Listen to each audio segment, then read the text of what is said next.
Kalau tanya Sambi itu akhir-akhir ini yang paling lama, Bakung, Tunjung, Nanggalan, ya, Sempu sini sendiri, ada pengalaman. Mungkin yang sepuh-sepuh sudah wafat. Sekarang generasi kedua, bahkan mau ketiga dia. Nah, di evaluasi, di hisab, apakah kita pengamal Wahidiyah ini sudah sesuai dengan apa yang diperjuangkan Mbah Yai? Kalau tadi istilah perjuangan, baik generasi pertama, kedua, atau generasi ketiga anak-anak kita ini yang sekarang menangani rubuk sanah malam hari ini, yaitu remaja. Calon remaja ini generasi ketiga mungkin, kalau dinisbatkan dengan perjalanan Mbah Yai yang awal tahun 63, punya anak generasi kedua, saya, adik anak saya ketiga, dan remaja ini ketiga menangani ini yang ditangani pada waktu pernah menghebohkan. Kok nangani perjalanan Wahidiyah, menangani bab makrifat, pernah jadi heboh. Kok enek bocah cilik didulang sambel, luar biasa tahun 63. Karena memang pada saat itu ini ilmu sangat dirahasiakan, tidak setiap ulama mau membuka seterbuka secara kajian tekstual, kajian lafdiyah maupun kontekstual, kajian atau kefahaman, itu jarang. Sehingga ketika Mbah Yai membuka bab usul di tengah masyarakat, berapa? Bahkan dulu thariqah itu belum bisa, kalau belum umur 40 tidak boleh baiat thariqah. Mungkin di sini ada saudara kita di thariqah. Alhamdulillah di perjuangan Mbah Yai dengan sistem dan metode yang disesuaikan dengan cara dan zaman. Wahidiyah disusun Mbah Yai metode sangat simpel, sederhana, efektif, mudah diamalkan, efektif, mudah dirasakan. Ini pengamal makin lama bertambah, makin tambahnya. Kesalahpahaman di mana-mana. Alhamdulillah setelah sekian puluh tahun setelah menjelang wafat Mbah Yai sudah mulai difahami bahwa wusul sebenarnya hak setiap manusia yang dikehendaki Allah Subhanahu wa Ta'ala. Adapun pada saat dulu sulit di thariqah sampai ada larangan kalau umur 40, kalau istri aja tidak boleh tahu yang asli, di beat. Si lanang itu beat thariqah, sing wedok tidak boleh tahu, apalagi tangganya. Sangat sekret sekali, sangat rahasia sekali. Tapi kita tidak pernah mengkaji, ngapain sih kok dirahasiakan itu? Apa karena angele wusul atau karena yang lain? Menurut kajian saya, baunya thariqah terlahir di Timur Tengah. Di Timur Tengah ada negara Islam, bukan negara Pancasila seperti kita. Sehingga paham agama yang menguasai mesti menggilas paham yang tidak dikuasai. Seperti Wali Songo. Wali Songo pahamnya menggilas Siti Jenar. Alasannya adalah juga doktrin, tapi sebenarnya itu politik semua itu. Timur Tengah sama, al-khalat berantas karena juga penguasa ini adalah pahamnya berbeda. Begitulah perjuangan itu. Wahidiyah tahun 63 muncul juga tidak diterima oleh masyarakat. Hanya pada waktu ulama-ulama itu bukan pemerintah, sehingga tidak menggiles. Ya paling-paling membetengi jangan Wahidiyah, mari gendeng. Jangan Wahidiyah tidak bagus, paling begitu. Seandainya negara Islam dan pahamnya mesti digiles. Itu. Ini antara lain. Nah, akhirnya kebijakan Shahibut Thariqah untuk menyelamatkan thariqahnya dan pengamal-pengamal thariqah daripada dimusuhi, ditentukanlah, disyarati oleh sang guru di biat. Jangan sampai dengar cekel negara itu nanti. itulah maka dibeat. Mau gak itu rahasia ini rahasia, tapi tidak diberitahu latar belakangnya. Pokoknya dibeat coba omong mana wong, muridnya kudu manut. Tadi kalau mayit diambil ghusil tadi gak ngomong. Di antaranya ada rahasianya di samping sulitnya sendiri bab usul pada Allah. Apabila tidak tepat menyampaikan menjadi kacau balau tentang keimanan itu sendiri. Banyak kacau balau orang pelajari tauhid itu di kejawen, di engke, saat durungi salat wisalat dan sebagainya. Aku salat daim, salat gaib. Kacau inilah menjadikan ahli thariqah melarang untuk dipelajari. Di samping ada latar belakang politik. Ini sejarah korban al-khatmati as-suhrawardi al-maktul itu juga dibeleh gulune. Tuh sama saja. Ya, Wahidiyah tidak sampai di situ karena Indonesia pada itu bukan negara Islam, negara Pancasila. Sehingga Pancasila melindungi semua aliran yang ada. Nah, kalau toh ada ulama setuju, ini hanya perbedaan pendapat yang ulama yang tidak bisa satu dengan yang lain. Nih. Yang kedua, mengabeat karena metode yang dipakai thariqah sangat sulit, lama. Zikir 11.000, 12.000 sulit. Apalagi kalau tanpa guru. Di Kedung Lui ada namanya Heri. Sekarang pakai Depak, anak dari Pagar Alam.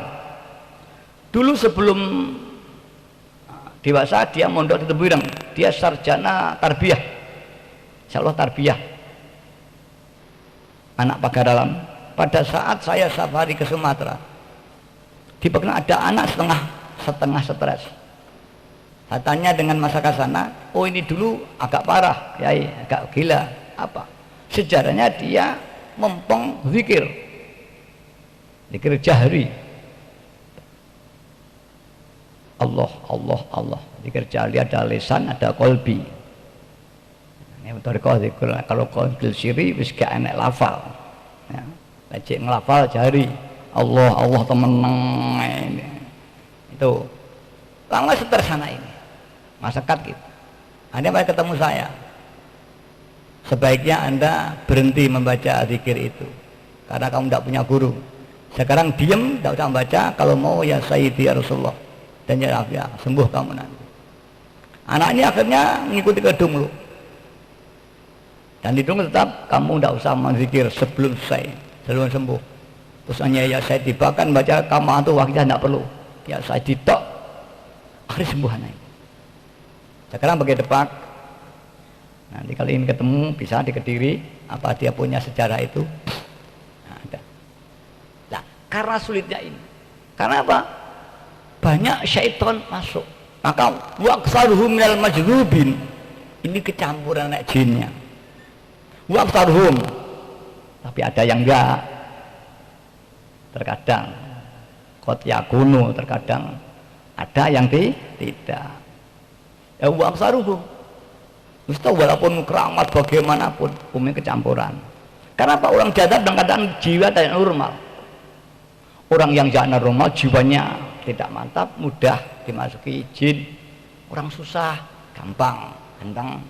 Lah orang jadab itu jiwanya labil, pikirannya tidak stabil, maka mudah. Hanya agak beda sedikit. Tahoyur, tahoyur kan owah ya. Yang timbul dari jadab dan timbul dari yang lain, walau sama-sama sok kecampuran berbeda. Bagaimana membedakan? Ya, kalau tidak ahli tidak bisa, saya sendiri juga nggak bisa. Ya, katanya saya itu juga. Nanti tahu-tahu ya ini wong gendeng gambar ono, wong saya tidak bisa nambah wong gendeng. Jadi enak ngomong saya tidak tahu aja daripada nanti wong nambah wong gendeng. Ini katanya. Itu sulit untuk itu, maka itu dikit tataran beat. Kalau memang sulit, banyak orang thariqah tidak sampai usul pada Allah, mandek pada bab karomah, dan kadang-kadang bukan karomah, itu istidrot, artinya punya kelebihan. Biasanya wong ngono ki kelebihan. Dan majrubin walaupun kecampuran biasanya wampuh-wampuh kabeh. Wawas teko kono teko kene. Mbah Yai Mundir al-masyhur al-mazubin almarhum. Siapa ndak kenal Mbah Yai Mundir? Itu juga campuran jin nama. Kombanten, lap toko kono. Iya betul ini. Rono ning dhuwur menara Mangunsari. Ya Abdul Hadi, ya Abdul Haq, ya Abdul Hadi, ya Abdul Haq. Aja bendi nama Mundir. Karomah. Semua ulama di Kediri menghormat Kiai Ploso, Kiai Jazuli, Gusmi, semua ikram wa ta'ziman Mbah Mundir. Ya perantau sampai di Jawa Barat, meramal Jepang 3,5 tahun hilang. Dikejar Jepang, kecekel kakaknya yang dikampite kakaknya sampai dicabuti kukunya itu, tangannya, kakinya supaya ngaku. Padahal yang meramal Jepang 3,5 tahun itu Mbah Yai Mundir. Mbah Yai Mundir itu jahil, tidak pernah ngaji kecilik,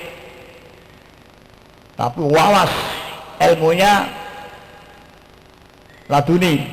Itu sering kalau maghrib poso, kis maghrib itu biasa Mbah Mundir dulu dunglu dan ikut mengamalkan bahkan menyiarkan waidiyah. Begitupun Gusmi yang masyhur wali itu juga nyiarkan waidiyah.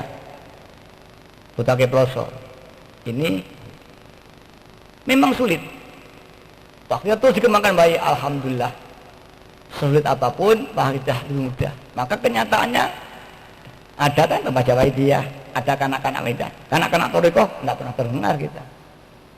Ada kanak-kanak waidiyah diberi, dia juga bisa menangis. Anak ayo menangis, kita tobat dengan Allah SWT. Soalnya kasih Nabi nangis, bisa nangis anak-anak. Sing tua enak juru masjid bolak-balik astagfirullahaladzim, astagfirullah, itu nangis itu. Tanda kalau kanak-kanak pun dibuka hatinya oleh Allah. Nyapa sing tua astagfirullahaladzim, gak iso nangis. Sing kanak-kanak tidak zikir, tidak masuk nangis. Tangis itu adalah tanda-tanda kelunaan hati. Ini bukti kalau apa itu usul, kita nggak tahu usul dan tidak, yang tahu hanya Allah. Tapi indikasi adz-dzahiru tadullu 'alal batin itu bisa dilihat. Antara lain kelunaan hati. Kalau sing tuwek nangis yangel, nyapa teh tak cilik jak nangis nang Allah kok gampang nangis. Itulah anak kecil. Kajian realita bahwa nyoto cah cilik kena tidak yang Allah SWT. Lebih nyoto ra usah engkel-engkelan, betul kan? Lombok pedes kok Bang, pedes apalagi.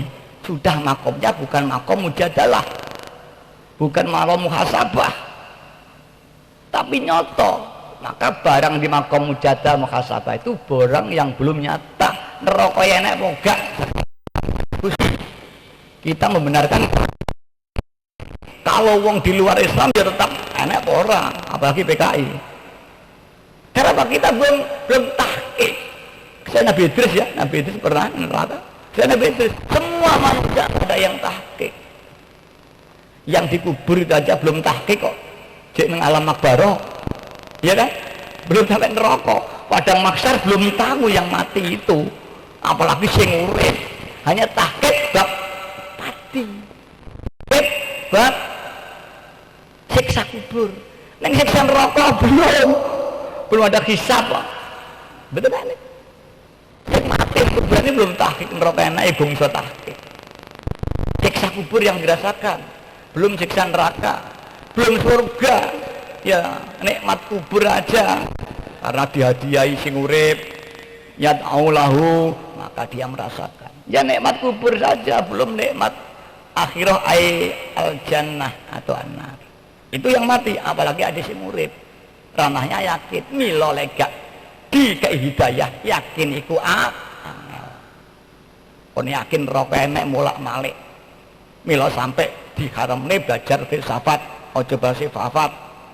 Wong kritis, lek kritis banyak pertanyaan suci, pertanyaan sargo enek tenan apa gak to. Nah, ini dikhawatirkan. Maka filsafat diharamkan. Karena belum kuat. Tasawuf sama terus.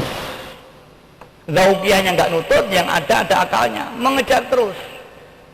Akhirnya pinter. Wong kita sedang ibadah, sudah dekat Allah kok salah barang. Itulah penyimpangan dalam tauhid yang kejawen Jawa itu, keyakinan Jawa ada. Bahkan tidak sedikit umat Islam ikut-ikut gak salam, kata salat daim misalkan. Inilah yang dikhawatirkan ulama. Tapi ma'rifat sendiri sebetulnya tidak diharamkan, salah aja. Maka apabila ada cara menyelamatkan, belajar ma'rifat tidak merusak syariat, ya tidak jadi haram. Haram itu sendiri mufakat bainahum. Haram itu mufakat bainahum, Qur'annya tidak ada. Mengapa mengharamkan? Karena hum ini tidak mampu untuk mengajak usul kepada Allah.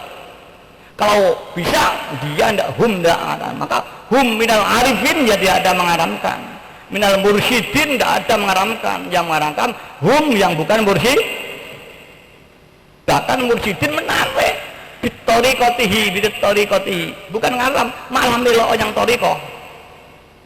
Tapi hum yang mengharamkan adalah hum yang bukan ulama-ulama arifin atau mursyidin. Nah, kalau saya beginian, maka orang itu ada ahli fikih, ahli tauhid, ahli tafsir seperti Quraisy Syihab itu mufasir jandal. Dia bukan ahli usul untuk standar tasawuf. Untuk salat am ya beliau ulama besar. Kajian ilmiah mungkin alim dia mungkin, tapi lihat standar pengetahuannya dia doktornya ya bukan dokter tasawuf, tafsir hadis. Dari kajian ini dia bukan ahli tafsir, bukan ahli tasawuf, ahlinya tafsir hadis. Maka di TV gak tahu ngomongin tasawuf, ngomong netap karena dia tidak mau bicara, mengharamkan ya tidak mau, melarang tidak mau, dan tidak menyuruh. Nah, maka mari kita memahami ini. Idza fuzal amru min ghairi ahli fantadusa. Kalau bukan bidangnya masuk, para hadirin yang hormati, kita sudah diajak Mbah Yai sejauh ini. Dan kita yakin Mbah Yai punya bidang. Dari mana bidangnya? Lah ngarang Wahidiyah karo doktrin lillah billahi gak angger kiai sok ya an padha. Walaupun ini doktor tasawuf. Saya kenal dengan Profesor Dr. Amin Syukur, Dekan Fakultas Tasawuf di Semarang. Istrinya Fatimah Usman, mungkin sekarang dokter juga. Dulu ketika terakhir dia ngambil S2 Akidah Filsafat, konsentrasinya tasawuf juga, anak Kediri. Dan ketika didownload dengan mahasiswanya KKN, KKL apa KKN ya? KKN bisa, KKN bisa ya, sitok nyata, sitok lapangan. Untuk mahasiswa dengan tasawuf, ternyata masih terlalu jauh. Apa yang dipahami anak-anak calon S1 Fakultas Tasawuf Semarang dengan pengalaman di Dungu. Sedangkan Yun Sewu beliau Pak Profesor Dr. Amin Syukur sendiri kajian akademisnya sangat luas, karangannya luar biasa banyak. Ternyata setelah dialog dan Wahidiyah, ya Wahidiyah tidak kalah, alhamdulillah. Bahkan beliau, maka ketika saya ketemu Pak Amin, Anda seorang profesor doktor, ibaratnya pengalsi Pak Bola Isnaili, saman pinter mengamati Pak Bola tapi nyaduk bal sama Anda pernah. Saman tidak pernah terjun dalam tasawuf, hanya mengaji kajian tasawuf. Wah ya, alangkah besok sama nyesal kalau sama tua nggak masuk, karena Anda sebenarnya tidak ketemu Tuhan. Masuklah tasawuf, thariqah mana yang kamu tuju, syukur kalau mau kamu sajak ngamali Wahidiyah. Itu saya sampaikan. Dia tidak dengan saya. Sebetulnya ya, saya dulu amlumi pondok Petirongan Jombang. SMA saya dulu di Joso. Dan saya sebetulnya sedikit banyak pernah biat thariqah Qadiriyah. Sayang tidak saya teruskan, selalu saya kuliah. Nah ini, itu sebaiknya diulangi kembali. Tajadud, biat lagi, dimulai dengan zaman sekarang memiliki ilmu yang sangat luas. Lihat Ibnu Athaillah Asy-Syakandari itu mlebu thariqah atau nyanggone tasawuf sudah tua, sudah menjadi ulama besar kayak sampean kuwi yang bahkan menentang Abil Abbas Al-Mursi karena dia merasa orang alim, tidak mau menerima, padahal ilmunya dia masih belum sampai. Beliau alim tapi kajiannya bukan tasawuf. Kedua, ya itu gengsi. dia dengan Abil Abbas Amuri sama besarnya keulamanya, bahkan lebih masyhur si Ibnu Athaillah. Tapi akhirnya Allah mengendaki Hatif berteriak, orang yang paling dekat hadat zaman Abil Abbas Mursi, tunduklah Ibnu Athaillah, dan dia berguru jadi muridnya Abil Abbas Mursi, dan dialah menjadi sufi yang masyhur yang tertinggi pada zamannya, Sultanul fi zaman ini yang naklib al-hikam. Alangkah imannya ilmu sampean sekarang gitu. Tapi sekian itu tidak ketemu lagi. Wallahu alam. Kalau tamu nafsu, gimana anda? Ini pada hadirin la alhamdulillah wahidiyah. Kita menangi wahidiyah. Apalagi remaja-remaja wahidiyah ini. Kalau dulu kita masih tanya, apakah wahidiyah bisa sampai tenan atau belum? Kok ulama-ulama lain kok banyak yang melarang? Kita sudah 47 tahun wahidiyah itu ada. Kalau itu masih dipertanyakan, alangkah naifnya. Persoalan sekian puluh tahun sudah tidak ada masalah, masih tanya. Atau memang saya belum ingin usul pada Allah. Nah, kalau itu lain lagi. Itu lain lagi. Tapi kalau duit saya ingin ya. Nah, banyak duitnya nak. Kalau musul saya ingin. Kalau kaya, saya ingin ya, pengen kaya ngamali wahidiyah, pena-penaan aja.